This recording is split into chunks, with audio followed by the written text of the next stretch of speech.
Pasok lang ako ng ano Nasaan na ba moderator? Sige, yung tropa mo na lang gawin mo moderator para ano. Wait lang, pass. Wait lang. I am Catholic, I am alive, I am the gospel, I am the light. Si Father, kala ko si Father Darwin yung na ano.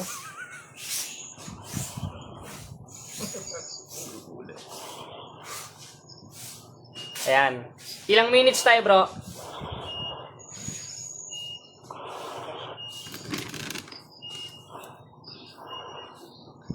Yan. Sige, mga kapatid, magandang gabi sa inyo.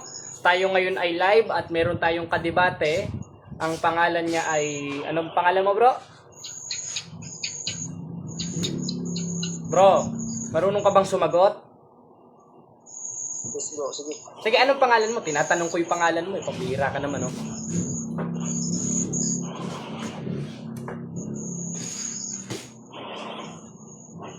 Sige. Ang tema natin, rebulto, no? So, yung rebel. Sige, yan. Wala bang moderator? Wait lang, ha? Sige, okay na. Simula na tayo. Ito na lang ang moderator, si Mago. Ito na muna, bro.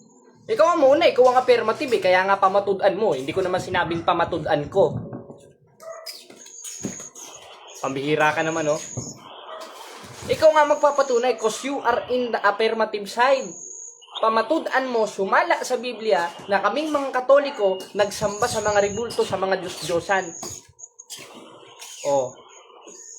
Oh, sige, latag na. Bibigyan kitang 10 minutes. Oh.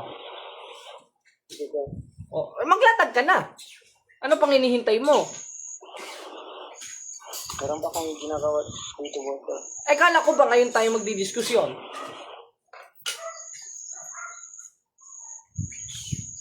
Hindi ko pa masyadong narinig yung boses mo, boss. Parang ano eh. Ayan, ayan, lalapit ako. Ayan, okay na. Hindi ko na eh. Wait lang, boss. Sige. Alam ko yung argumento mo, argumento ni Soriano kasi nagsishare ka ng mga video ni Soriano eh.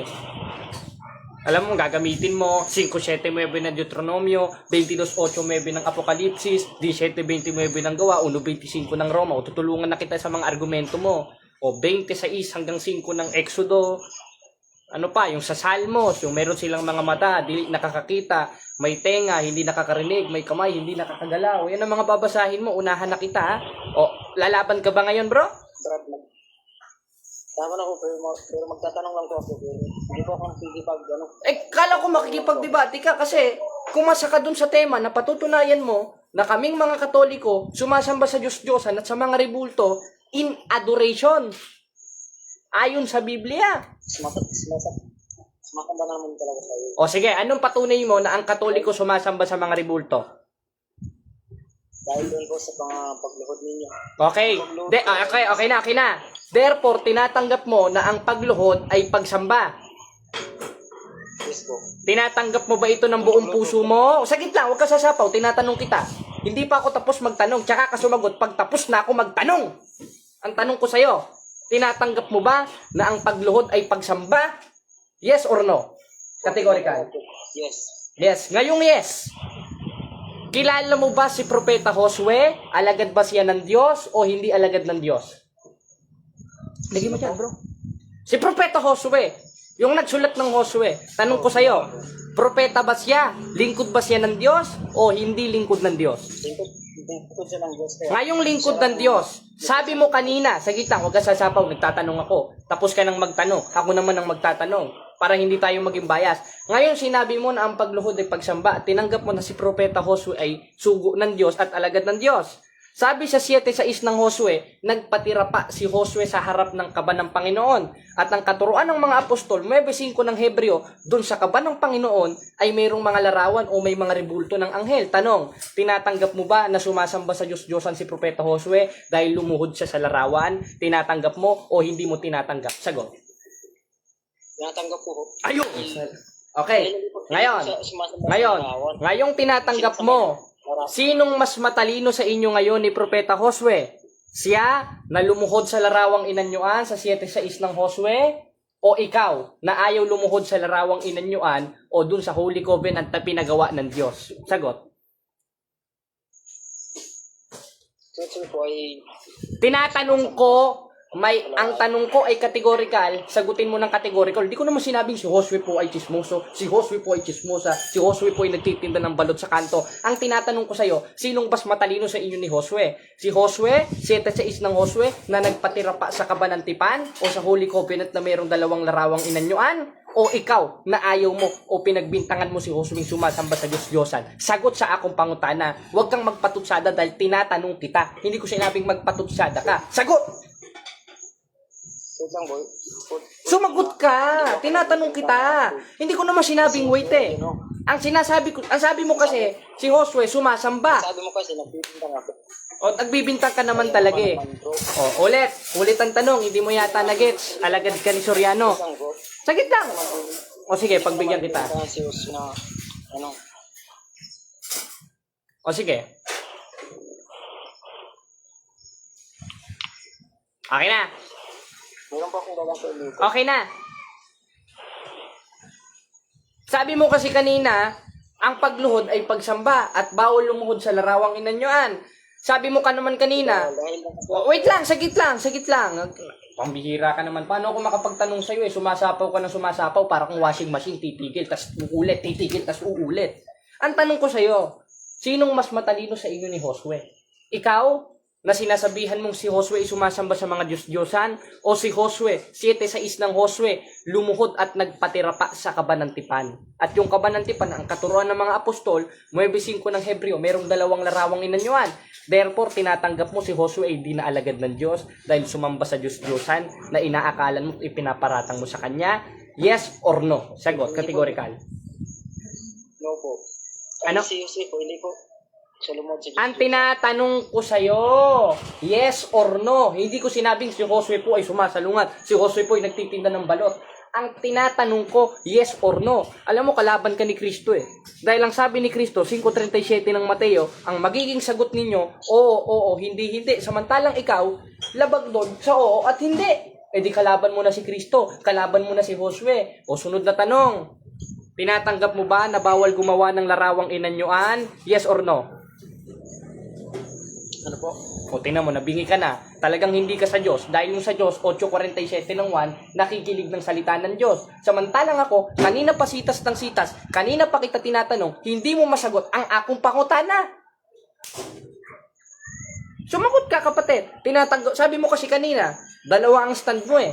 Bawal lumuhod sa larawan. Ngayong hindi mo naman matutulan, si Josue lumuhod sa larawan, sa 7:6 ng Josue na pinagbintangan mo na si Propeta Josue sumasamba sa Diyos-Diyosan. Tanong ko naman sa'yo, bawal ba gumawa ng larawang inanyuan? Bawal o dili bawal? Sagot. Bawal po yung kapatid. O, ngayong bawal. Sabi sa 3:10 ng 2 Kronika, at gumawa o saka banal-banalang bahay ay gumawa ka ng larawang inanyuan. Tanong, sinong nag-uutos nito? Si Satanas o ang Diyos? Ang Diyos po, pero hindi po ikaw sabi ng kapatid. Ngayon, tinatanggap mo na kinakain mo na naman yung sinasabi mo na bawal, ngayon ang Diyos ay nag-utos sa 3:10 ng 2 Kronika?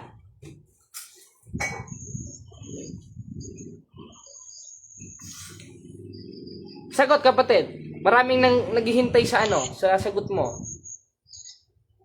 Sabi mo kasi kanina, bawal gumawa ng larawang inanyuan. Hindi po kasi Binasa ko yung 3:10 ng 2 Kronika na ang Diyos nagpagawa ng larawang inanyuan, nilagay sa kabanal-banalang templo. Ang tanong ko sa'yo, sinong nag-utos doon sa 3:10 ng 2 Kronika? Si Satanas o ang Diyos? ulit nga bro, hindi ko masyadong marinig. Pambihira ka naman, oh. Nasaan ka ba? Nasa Eiffel Tower? Nasa New York City para hindi mo marinig? Eh, klaro-klaro ng Tagalog ito. Ang tanong ko sa'yo, sabi mo kasi kanina, bawal gumawa ng larawang inanyuan. Ngayon, ikinotes ko yung verse sa 3:10 ng 2 Kronika, sa kabanal-banalang bahay ay gumawa ka ng larawan at ibalot mo sa ginto. Tanong, sino nag-uutos nun? Ang Diyos o si Satanas? Sumagot ka lang sa tanong. My question is categorical. Answer that categorically. Yes po kapatid. Sinong nag-utos? Sinong nag-utos? Si Satanas o ang Diyos? Sagot. Siyempre ang Diyos. Ayun. Therefore, tinatanggap mo o kinakain mo na yung sinabi mo na bawal gumawa ng larawang inanyuan, samantalang ang Diyos nagpagawa ng larawang inanyuan. Tanong, sinong mas matalino sa inyo ng Diyos? Ikaw na ayaw gumawa ng larawang inanyuan o ang Diyos na nagpagawa mismo sa mga propeta, sa mga apostol, 3 days ng ikalawang kronika, ilagay sa kabanal-banalang templo ang mga larawang inanyuan? Sinong mas matalino? Ikaw o ang Diyos? Sagot. Siyempre ang Diyos ang matalino. Ayun! Ibig sabihin ba, kinakain mo na yung tema mo na bawal gumawa ng larawang inanyuan dahil mismo ang Diyos nagpagawa ng larawang inanyuan? Yes or no? Categorical. No po. Nag-no ka na naman. Ngayon, tinatanggap mo ba? Na dumura ka pataas, tapos dumali rin sa'yo dahil sagot mo kanina yes, ngayon naman no. Ano ka ba talaga? So, kasi lang doon, kasi ang nakasulat kasi dyan sa sa kalawang kronika 3 days. Hindi naman ikaw yung nagpusan dyan kapatid. Okay. Ngayong hindi ako inutusan. Ngayong hindi ako inutusan, sino ang inutusan? Propeta ba? Sagit lang. Paano mo ko? Pahapyuin mo ko naman. Hindi ikaw yung ganun lang ng ganun. Ngayon, ang tanong ko sa'yo, kung hindi ako ang inutusan, ano ang inutusan? Propeta ba? O hindi propeta? Propeta. Ngayong propeta, tinatanggap mo ba ito ng puso mo? Yes or no? Ano po? O tingnan mo naman, tinatanggap mo ba ng buong puso mo ito? Dahil sabi mo, ang inutusan, hindi ako, hindi ang Catholic Church, kundi propeta. Sa 3 days ng ikalawang kronika, tinatanggap mo o hindi mo tinatanggap?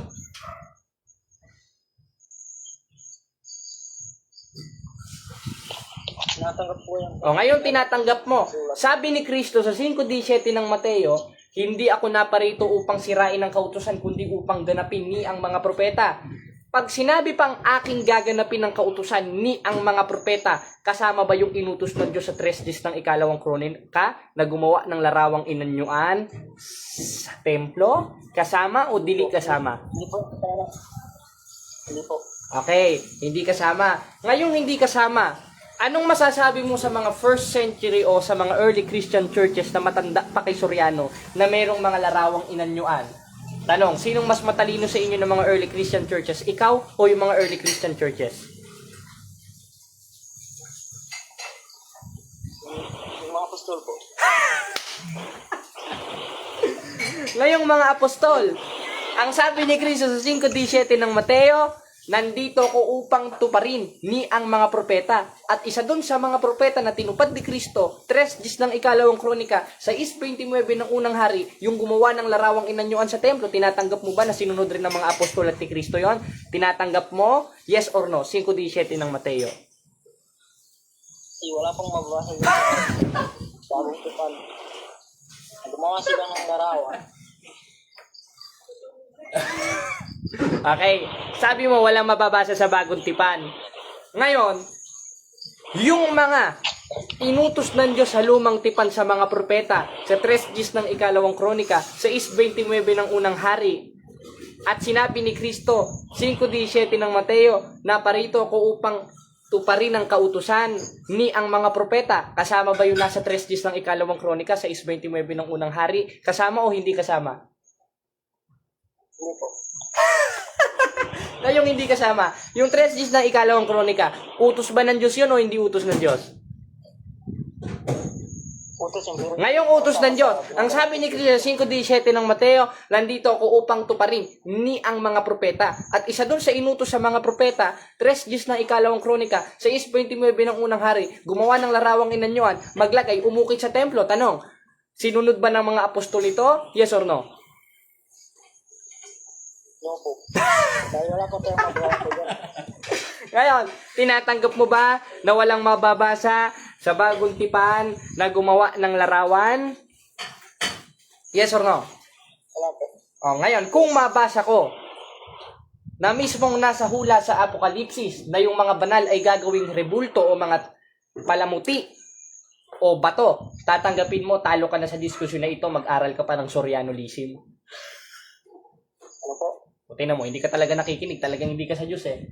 Bakit? 8:47 ng 1, yung sa Diyos, nakikinig ng salita ng Diyos. Sitas ako ng sitas dito, hindi ka naman pala nakikinig. Yan pala tinuro sa ni Soriano. Bihira ka naman, oh. At tinatanong ko sa'yo, sabi mo kasi, wala sa bagong tipan. Babalikan kita dyan. Iipiting talaga kita dyan. Ngayong wala sa bagong tipan, yung 3 ng ikalawang kronika, sa 6:29 ng unang hari, 19:21 ng Isaias na sinasabi sa Hebrew is Mezabe. Inutos sa mga propeta ng Diyos, nanggaling sa Diyos ang kautusan. At sinabi ni Kristo nung naparito siya, 5:17 ng Mateo, sapagkat ako'y naparito upang hindi sirain ang kautusan, kundi tuparin ni ang mga propeta. Ngayon, propeta yung inutusan, ipinatuloy ba ni Kristo? Saglit lang, nagtatanong ako.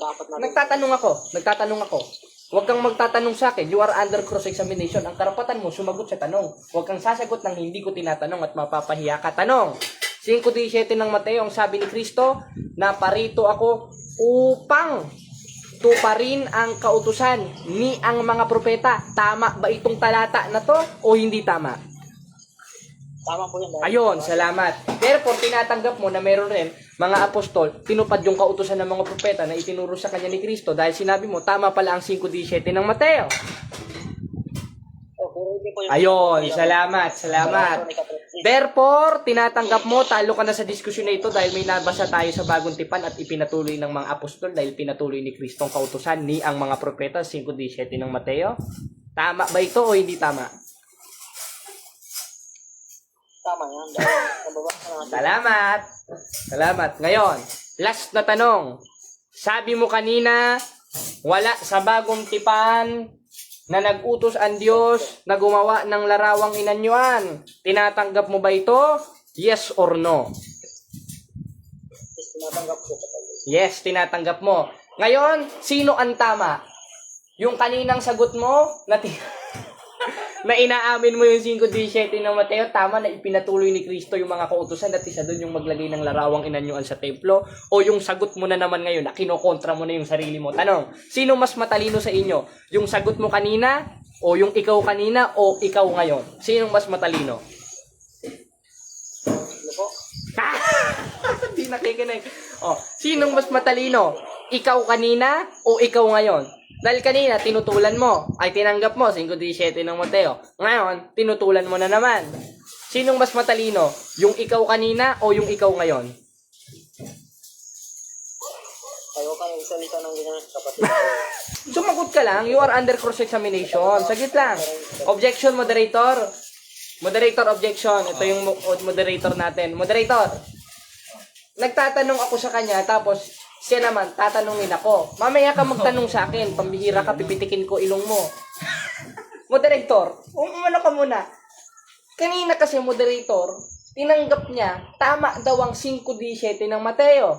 Therefore, ipinatuloy ni Kristo yung paglalagay ng larawang inanyuan, 3 ng ikalawang kronika na inutos sa mga propeta sa 6:29 ng unang hari, 19:19 hanggang 21 ng Isaias na maglagay sa templo. Sinong inutusan? Yung mga propeta. Kanino galing yung kautusan? Sa Diyos. Anong sabi ni Kristo? 5:17 ng Mateo, hindi ako naparito upang sirain, kundi tuparin ni ang mga propeta. Ibig sabihin, tinatanggap niya sa bagong tipan, ipinatuloy ng mga apostol yon. Ngayon, tinanong ko siya, moderator, kung meron ba sa bagong tipan inutos ng Diyos na gumawa ng rebulto, wala. Ibig sabihin, kinokontra niya yung sarili niya. Tanong, sinong mas matalino sa inyo? Ikaw kanina o ikaw ngayon? Sagot sa ako pangutan na igsoon. Tubad. Ano po, kapatid? Moderator. Objection, moderator. Ikaw naman magtanong. O sige, ikaw naman magtanong. Ako noon Ikaw naman magtanong. Sige, magtatanong. O sige. Ayon kanina bro, sinabi mo sa Talawang Kronika 3:10. At si Jose po nagpatira pa sa kaban ng Panginoon. Hindi naman 3 Gs yun eh. Objection, moderator. I am under cross-examination. When I am under cross-examination, ang itatanong mo yung sinabi ko, huwag ka magtatanong na hindi ko sinabi. Wala naman sa 3 Gs ng ikalawang kronikang nagpatira pa. 7:6 ng Josue yun. Hoy, makinig ka. Next question. Ipitin mo ako. Ay, sige po. Next question. Sabi dito po sa Josue 7:6. At hinabak ni Josue ang ganyang mga suot at nagpatira pa sa harap ng kaban ng Panginoon. Oh. Hanggang sa kinakahaponan O, ano tanong mo? matatanda ng Israel at sila ay Ang karapatan mo magtanong, hindi magbasa't magpahayag. Objection, moderator? Ang tanong ko dito O, sige, ano tanong mo? dito ba sa kaban ng Panginoon, ano po bang larawan ng pinagpatira pa ni Jose dito? Abay, di sagutin natin gamit yung sagot ng mga apostol. 9:5 ng Hebreo, merong dalawang larawang inanyuan na mga anghel. Ngayon, sa bagong tipan, sagit lang, pasagutin mo ko. I am under cross-examination, huwag kang sasapaw. Hayaan mo kung sumagot sa tanong mo, huwag kang sapaw-sapaw. Bibigyan kita ng sapaw eh. Ngayon, sa bagong tipan, sa 3:12 ng Apokalipsis, yung magtatagumpay o mga banal, ay gagawin kong haligi sa aking templo. Ibig sabihin ng haligi, bato, estatwa. Sino? Yung mga nagtagumpay. Sino ba yung mga nagtagumpay? 8:33 ng Roma, yung mga banal. Therefore, sa bagong tipan, nagbago na. Hindi na kabanan, hindi na mga kerubin, hindi na larawan ng mga anghel, kundi ang sabi sa hula, 3:12 ng Apokalipsis, yung mga nagtagumpay o yung mga banal, gagawin kong bato o haligi sa aking templo. Kaya may makikita tayo, Saint Benedict, Saint Padre Pio, Saint San Antonio, Mama Mary, tapos yung crucifix, gusto mo ipako kita? Next question. Ipitin mo naman ako. Hira ka naman.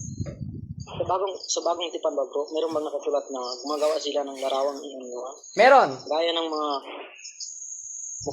mukha ba yan ni Maria o ni Jesus? Meron. Pambihira ka naman, di ka talaga nakikinig, oh. 5:17 ng Mateo, ang sabi, pakinggan mo yung sagot ko, magkasasapaw, ha, sapagkat ako'y naparito upang hindi sirain ang kautusan, kundi upang ganapin ni ang mga propeta. Anong kautusan ang ibinigay sa mga propeta na ipinatuloy ni Kristo? 3:10 ng ikalawang kronika, 6:29 ng unang hari, yung maglagay ng larawang inanyuan o gumawa sa templo. Katunayan, ipinatuloy ni Kristo yon. Historically speaking, yung mga early Christian churches, may mga larawan. Kayo wala. Larawan ni Soriano, Bible exposition, may hawak na Biblia. Nakaganyan. Next question. Ipitin mo naman ako. Pambira ka naman, no? Ipit! Bro, yung larawan po ba ni Maria, pinapagawa po ba? Oo. Basa. 3:12. Oh, ito na. Hindi. Ito na. Babasahin ko. Objection, moderator. Objection, moderator. Moderator, pumagit na po kayo. Dito ka, moderator. Wait lang, may moderator. Pumagit na po kayo, moderator. Sabi niya kanina, ang kanyang tanong, meron bang muka ni Maria pinagagawa? O sige, babasahin natin. O, basahin natin sa 3:12 ng Apokalipsis. Paulit-ulit, sasampal ko sa ito eh. Sabi, ang magtatagumpay ay gagawin kong haligi o bato sa aking templo. Ibig sabihin ng haligi o bato, statwa yon. Sino ba yung mga nagtagumpay? Si Mama Mary, si Saint Benedict, yung mga santos ng mga Katolikong inaring ganap ng Diyos, kinanonize ng church. Bakit? Because the church, 3:15 of 1 Timothy, the foundation and pillar of truth. Ngayon, nabasa ba o hindi? Nabasa. Next question. Sabi mo kanina, boss, bro, yung si Maria po, nagtagumpay. Tama, nagtagumpay. Ano pong Ibig sabihin nagtagumpay dyan. Sagit lang, kapatid. Sa ibang translation, wait lang. Objection, moderator. Sumasapaw, moderator. Magtanong ka, huwag kang sasapaw. I am under cross-examination. Ang karapatan mo, magtanong hindi para sumapaw. Ngayon, ang tanong niya, moderator, meron daw bang mababasa na si Maria nagtagumpay? Nagtagumpay si Maria, kaya nga meron sa tradition natin, Assumption of Mary. Ibig sabihin ng nagtagumpay, banal. Nasa Lucas, si Maria ay tatawaging blessed. Nasaan po yung sa Biblia? Sagit lang! Ano? Hindi kapatid, sumagot ko sa ano. Sumasagot ako sa tanong mo, ayaw mo lang ng sagot ko. Bakit? 4:4 ng ikalawang Korinto, binulag ka ng ama mong diablo. Sinungaling ka kasi 8:44 ng 1. Ngayon, sagit lang ha. Ang tanong mo sa akin, saan mababasa sa Biblia na nagpagawa ng rebulto ni Maria? Sabi ko sa iyo, sa 3:12 ng Apokalipsis, yung mga nagtagumpay ay gagawing haligi sa templo ng Diyos. Ibig sabihin ng haligi, bato, structure. Kaya nga meron kami structure ni Maria. Ngayon, nagtagumpay ba si Maria? Nagtagumpay. And according sa Apostolic Tradition 3:2 Thessalonians, si Maria ay umakyat sa langit. Na kung paanong si Elias at Moises, 3:7 ng Matay, nasa langit at nakausap ni Kristo, ganun rin ang mahal na Birheng Maria na ina ng Diyos. ayon sa Biblia. Gibain mo yan, kapatid. Next question. Ayon sa Biblia po. Sabi niya. Next question. Diba? Sure ka na po ba yan, kapatid, na... Pambihira ka naman, oh. Nasagot ko na yung tanong. Moderator Emmanuel, moderator objection. What's your objection, bro? Ang akong objection, moderator, nasagot ko na ang tanong niya. Don't fix my answer cause you are not in Quadcom. You are not in Quadcom. Objection, moderator. Don't fix my answer. This is my answer cause I am under cross-examination. Next question. At ipitin mo ko. Kasi, next question. Ano ba yung tema nyo? Wait lang. Rebulto, bro. Ano tema nyo? Rebulto. Next question. Next question. Pabihira ka naman, Okay, no? next question. Yung nakasulat po dyan sa... Dito po sa Juan 4:24. Alam niyo po ba ito, kapatid? Alam ko na yan, pabihira ka naman, no? Tapos i-apply mo sa aming mga Katoliko. Tama, ang Katoliko sumasamba sa Espiritu at katotohanan. Sino naman nagsabi sa'yo na sumasamba kami sa rebulto? Wala kang mababasa sa CCC o Catechism of Catholic Church na kami ay sumasamba sa rebulto dahil bawal ng Biblia yon. Huwag kang mamaratang, kapatid, sinungaling ka talaga. Alam mo kung nandyan ako, ihampas ko sa'yo to. Next question.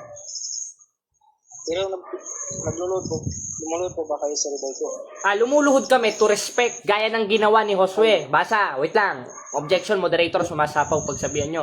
Basahin natin ang 7:6 ng Josue. At hinapak ni Josue ang kanyang damit at nagpatira pa sa kaban ng Panginoon. Ibig sabihin ba nun si Josue sumasamba na sa kaban ng Panginoon? Hindi. Dahil yung kaban ng tipan ay banal na bagay. Na sa bagong tipan, 3:12 ng Apokalipsis, yung larawan ng mga nagtagumpay ay gagawing haligi o structure o bato sa kanyang templo. Kaya kami nagpapadara pa, hindi para sambahin, kundi para respetuhin. Gaya ng ginawa ni Josue, 7:6 ng Josue. Next question. Ipitin mo naman ako, sasampalin na kita ng tsinelas. Next question. Pero hindi po niyo sinalikan yung kaban ng tipan. Ah? Ginagawa ng maraming Katoliko ngayon. Tradition yun, kapatid. 3:6 of 2 Thessalonians sa tinanggap ng mga apostol. That tradition, that receive of us. Palibasa kayo, walang tradition. Kontra kayo sa aral apostoliko eh. Next question. Moderator, antabayanan nyo. Baka magtatalon-talon sa ibang tema yan. Doon tayo sa tema natin. Huwag kang pupunta sa ibang tema cause I am under cross-examination. Next question. Rebulto ba yung tema? Rebulto? Rebulto tema. Next question. Ngayon bro, tinatanggap niyo po ba yung rebulto niyo? Hindi po yan makapagsalita. Tama, tinatanggap ko. At iko-coach mo yung salmo. Yung salmo na merong bibig, hindi nakakapagsalita, may matang hindi nakakakita, may tengang hindi nakakarinig, pumapatungkol yun in Hebrew term to pisel. At yung pisel, 25:6 ng Exodo, pumapatungkol sa Diyos-Diyosan sa Israel. Hindi naman Diyos-Diyosan si Kristo eh. Dahil ang definition ng Diyos-Diyosan, 8:4 ng unang Korinto, yung mga larawan ng mga bagay na hindi totoo. Si Maria totoo, si Saint Antonio totoo, si Saint Benedict totoo, historically and biblically speaking, si Maria totoo, si Kristo totoo, kaya hindi sila Diyos-Diyosan. Ngayon, kung ang definition sa iyo ng Diyos-Diyosan, may matang hindi nakakakita, tinatanggap mo rin sana na ang Diyos ay nagpagawa ng Diyos-Diyosan dahil sa 3:10 ng ikalawang kronika, sa 6:29 ng unang hari, ang Diyos ay nagpagawa ng larawan. Pag sinabing larawan, may matang hindi nakakakita, may ilong na hindi naaamoy, may bibig na hindi nakakapagsalita. Next question, moderator. Ipitin mo naman ako. Ikaw, iipitin ko dyan ng tsinelas eh. Next question. Sige po. Meron pong nakasulat kasi dito sa Isaiah 44:20. Sabi dito, larawang ininyon, pinagpatira pa na pinasamba. Tinatanggap mo po ba? Tinatanggap ko yan, tama, dahil yung larawang inanyo na sinasabi dyan ay mga Diyos-Diyosan. Ngayon, wala namang aral ng Catholic Church sa Catechism of Catholic Doctrine na sinasamba namin ng rebulto. Ang sinasamba namin, 4:24 ng 1, ang Diyos. At kaya kami nagpapatira pa, sinunod namin yung ginawa ni Kristo na ipinatuloy niya na kautusan sa mga propeta. 7:6 ng Josue, nagpatira pa si Josue sa kaban ng tipan. At yung kaban ng tipan, 9:5 ng Hebreo, may larawang inanyuan. Ngayon, ibig sabihin ba sumasamba si Josue sa larawang inanyuan? Hindi. Para respetuhin gaya ng ginagawa ng Katoliko. Ngayon, yung Old Testament na binasa mo sa Isaias, engot yan. Dahil pumapatungkol yan sa mga pagano sa Israel, hindi sa Pilipinas at sa Roma. Next question. Pero tinatanggap mo bro yung... Tinatanggap ko dahil hindi naman applicable sa Katoliko yan dahil wala pa namang Katoliko yan eh. Wala pa naman si Kristo na, hindi pa nagkakataong tao eh. Next question naman, wala bang pang ipit dyan? Kuha kang ipit doon. Next question.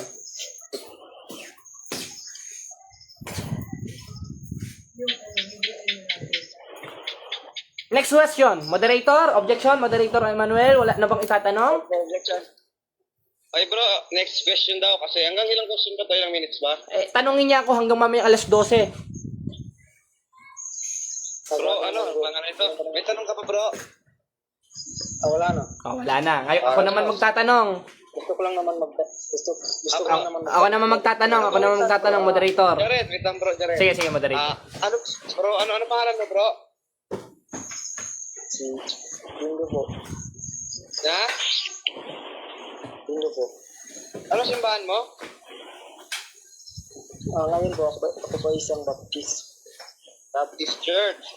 Moderator. Bro, kami naman ni Bro Jared, hindi ka naman namin inaaway dito. Gusto namin na malinawan ka. Base sa pagtuturo namin at sa pagre-research mo rin. Kasi gusto namin, maunawaan mo talaga kung ano yung totoong simbahan. So, Bro Jared, kung may tanong ka pa sa kanya, sabihin mo lang kay Bro Jared, sasagutin niya na maayos. Hindi Sige. naman siya galit. Ngayon, tatanong ko sa'yo yung paborito nyong mga protestante. Ito, Moderator, last na tanong ko Ikino-quotes kasi ng mga protestante yung Exodus 25 verse 6. Tama? Yung huwag kang gagawa ng larawang inanyuan. Tinatanggap mo ba itong ginagamit nyo ito? Yes or no? Akin ko lang kapatid. Tinatanggap mo. Ngayon, tinatanggap mo. Ano ang Hebrew interlineal ng 25 verse 6 of Exodus? Pisel o Mezabe? Gagawin po. Objection, Moderator. You are under cross-examination. When you are under cross-examination, sumagot ka sa akong pangutana. Tubag, Moderator. Ano ninyo yung aking wallet na? Tubag. Hindi na ako Kasi ang tinatanong ko sa kanya, kung tinatanggap niya bang ginagamit nila yung 25 sa ng Exodo na paborito ng mga protestante na huwag kang gagawa ng larawang inanyuan. Sabi niya, oo. Ngayong oo, ano sa Hebrew ang nakapaloob dyan sa konteksto na yan? Pisel ba o Mezabe? Sumagot ka sa ako pangutana, Iksuon. Huwag kang magpatutsada, hindi kasi Darwin Butlong. Sumasagot bro. Ano tayo sagot mo bro? Isabel. Isabel. Mezabe? Mezabe daw. Ngayon, ano ang ibig sabihin ng Mezabe? Diyos-Diyosan o hindi Diyos-Diyosan? Diyos-Diyosan ko yan kapatid. Ngayong Diyos-Diyosan, sabi sa 19:19 hanggang 21 ng Isayas, ang Diyos ay nagpagawa ng tabernakulo. Ang Hebrew term nun ay Mezabe. Tinatanggap mo ba na ang Diyos ay nagpagawa ng Diyos-Diyosan dahil lang sabi mo sa Mezabe, Diyos-Diyosan? Tinatanggap mo ba ito o hindi mo tinatanggap? Saka yung bilang 21 bro. Tinatanggap mo o hindi mo tinatanggap? Alin po? Tingnan mo, nahilo ka na. Ngayon, objection, Moderator. Objection, Moderator. What is your objection bro? Sabi niya kanina, ang Mezabe daw ay Diyos-Diyosan. Ngayon, binasa ko yung 19:19 hanggang 21 ng Isayas na ang Diyos ay nagpagawa ng tabernakulo sa Israel. At ang Hebrew nun ay Mezabe. Therefore, tinatanggap mo ang Diyos ay nagpagawa ng Diyos-Diyosan dahil ang sabi mo ang Mezabe ay Diyos-Diyosan? Tinatanggap mo ba ito o hindi mo tinatanggap? Sagot ka bro. Po, dahil hindi po yung Diyos-Diyosan ni Maria o ni Jesus. Sabi daw niya, hindi daw Diyos-Diyosan ni Maria at hindi daw Diyos-Diyosan ni Jesus. Paano hindi pa naman existed dun si Maria eh? Ano ko ba naman? Paano? Biro mo si Santa Maria, pagbintakan mong Diyos-Diyosan si Santa Maria si Kristo. Ang pinopoint ko o ang tinatanong ko, yung 25 sa ng Exodo, ang Hebrew daw nun ay Mezabe. Ngayon, ikinotes kong Moderator ang 19:19 hanggang 21 ng Isayas na ang Diyos ay nagpagawa ng tabernakulo o altar at ang Hebrew nun ay Mezabe. Therefore, tinatanggap niya na ang Diyos ay nagpagawa ng Diyos-Diyosan. Tinatanggap mo ba ito o hindi mo tinatanggap? Tinatanggap ko pero sa Israel lang po yun yung Ngayong tinatanggap mo. Hindi po. Objection, Moderator. Next question. Ngayon tinatanggap mo ba nakakontra ka na ng Diyos? Dahil para sa iyo ang Diyos ay nagpagawa ng Diyos-Diyosan. Dahil sa iyo ang terminong Mezabe ay para sa mga Diyos-Diyosan? Pero sa panahon Kristiyano, bro, Hindi ko tinatanong yung panahong Kristiyano. Ang tinatanong ko, yung 19 hanggang 21 ng Isayas. Huwag kang pumunta doon. Pupunta tayo doon. You are under cross-examination. Makinig ka sa tanong ko. Huwag kang lulok sa New Testament. Dahil di pa naman yun yung tinatanong ko sa iyo eh. Ang tinatanong ko sa iyo, yung definition ng mezabe. Dahil ang sabi mo, yung mezabe ay Diyos-Diyosan. Ngayon, ang Diyos, 19 hanggang 21 ng Isayas, nagpagawa ng tabernakulo o altar. At ang Hebrew nun ay mezabe. At sabi mo kanina, Diyos-Diyosan yon. Therefore, tinatanggap mo ang Diyos nagpagawa ng Diyos-Diyosan. Ayun lang ang sagutin mo. Huwag kang tatakbo sa New Testament dahil di pa yan ang topic natin. Next question. Alam mo ba o ano? Ano po? O tingnan mo, hindi ka na nakikinig. Moderator, kayo na bahala. Makinig ka kasi bro. Pagkatapos yun, Jared, tayo naman yung mag-rebat. O wala na, So, moderator. makinig ka sa focus. Wala na. Focus ka lang sa focus ka lang sa tema ni Jared at kung ano yung tanong niya, sagutin at kailangan sirain mo yun. So, sinagot niya, wag balik-balik kasi napapansin ko. Diyos-Diyosan, Diyos balik-balik. Kailangan may pang-rebat ka rin kasi magkaiba kasi ang icon sa idolo eh. Patunayan mo na yung rebulto namin, idolo, hindi siya icon. Yun lang yun. Sige, patuloy niyo. Hindi siya makatubag sa ako pangutana, moderator. Ang ako pangutana is very simple.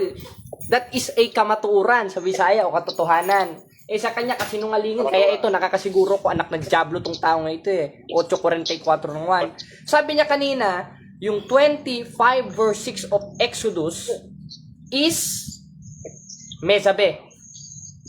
Ngayong mezabe yon, ang definition nun, sa 19 hanggang 21 ng Isayas, nagpagawaan Diyos nun. At yun ay tinatawag na Holy Altar o Holy Tabernacle of God. Ngayon, sabi mo kanina, Diyos-Diyosan ang terminong mezabe. Tinatanggap mo ba ang Diyos ay nagpagawa ng Diyos-Diyosan? O hindi mo? O tinatanggap mo? Ito na. Hindi ko inuto sa lahat. Hindi ko naman tinatanong kung hindi inuto sa lahat eh. Hindi mo nagigets yung punto ko yung moderator eh. Ang sabi mo kasi kanina, ang mezabe ay Diyos-Diyosan. Ngayon, ang Diyos nagpagawa sa 19 hanggang 21 ng Isayas ng altar. At ang Hebrew term nun ay mezabe. Ngayon, tinatanggap mo ba ang Diyos nagpagawa ng Diyos-Diyosan dahil para sa'yo yung mezabe ay Diyos-Diyosan? Tinatanggap mo, dili mo tinatanggap? Natanggap ko. Moderator, tigilan na natin to, umami na siya. Therefore, tinatanggap mo na ang Diyos ay Ano pa nga ito, bro, Dins? So, ikaw ay Baptist Church, di ba? Yes po, kapatid. So, mama, okay na ba? Mag-kayo mo tayo ngayon, Church Founder, maaga pa naman.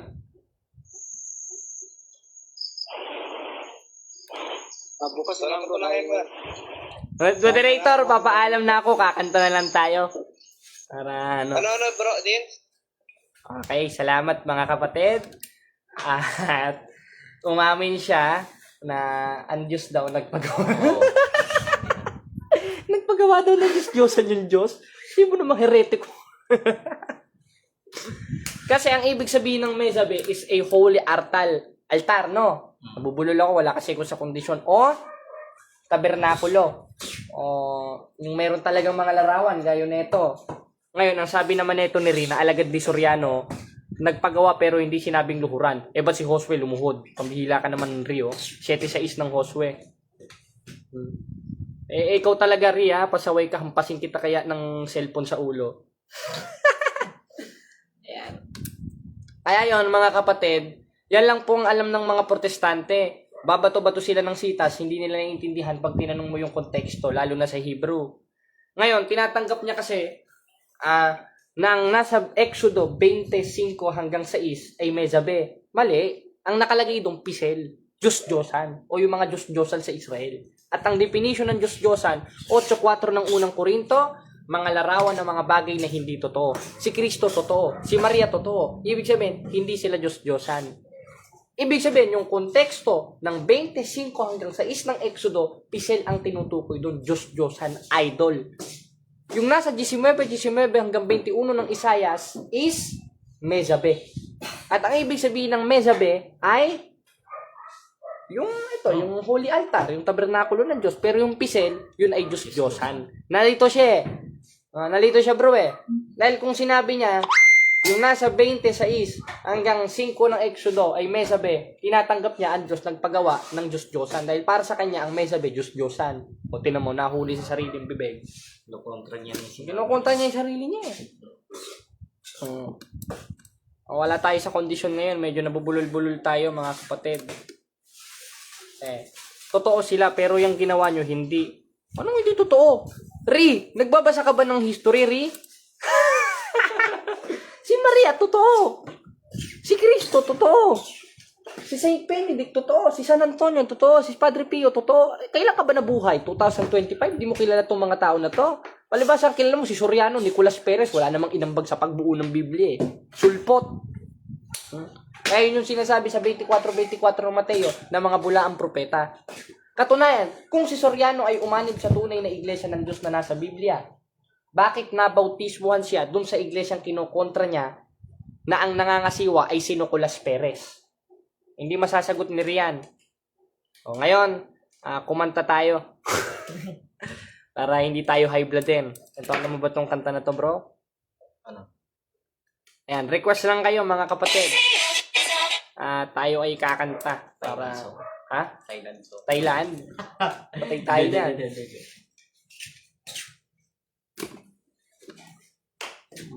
Okay, yan. Ito, alam mo, kay tagal din nating di nagkita. Ako'y nasasabik na sa'yo. Hindi eh. Okay. Ito. Kinanta mo na to, no?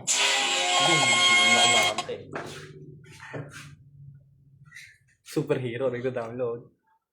Superhero? Shout out kay Maria Cecilia, Jimuel Bongalos, Arcibal, was out bro. Senior ka nga yan na. Marunong ka mata. Ito ang ating pusa.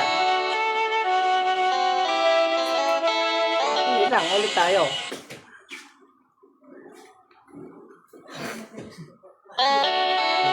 Ba't gano'n? Hindi na ano. Yung ano mo yung kantang, sumakay ako ng jeepney. Ayo. Ikaw ang nakatabi. Di makapaniwala. Kanya lang, inom muna ako. Ikaw muna bro, mago ang... Hindi, sige. Basa-basa ka ng comments. Basa ka ng mga comments.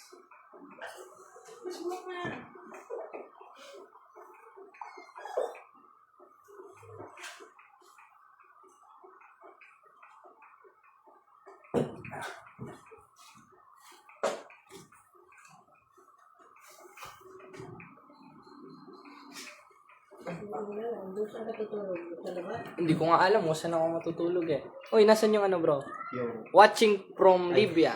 Gusto mo kasi. Ha? Ano? Yung ano, ang kakantahin natin. Ano yung tinuro mo? Hindi. Gusto mo lang. Uy! Tingnan natin kung makakanta natin to. Hindi kung ano magandang kantahin.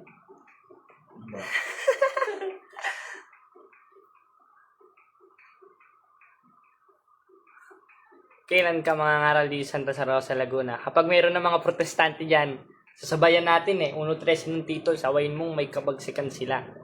Ngayon, wala pa tayo sa kondisyon. Hindi ko pa alam mga ano. Yan. Kakanta pa ba, mga bro?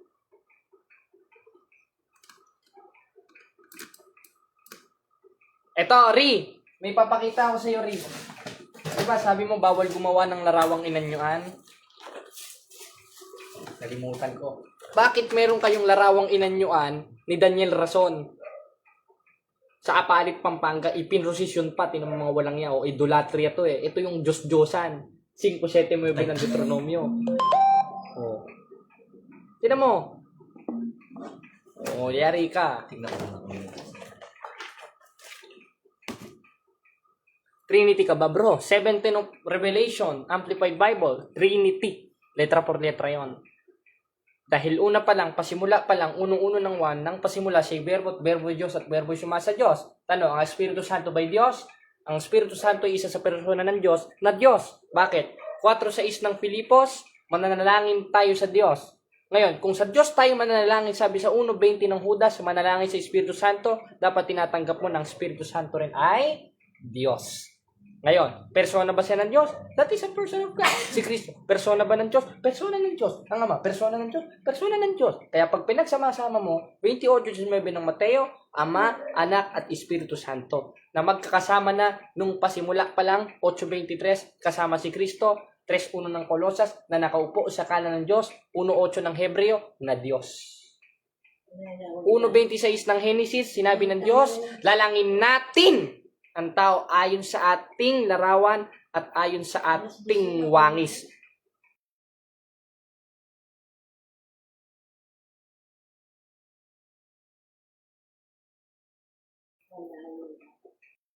Iyon ang ibig sabihin nun. Hanggang dito na lang tayo, no? Sige mga bro. At wala tayo sa wisyo ngayon.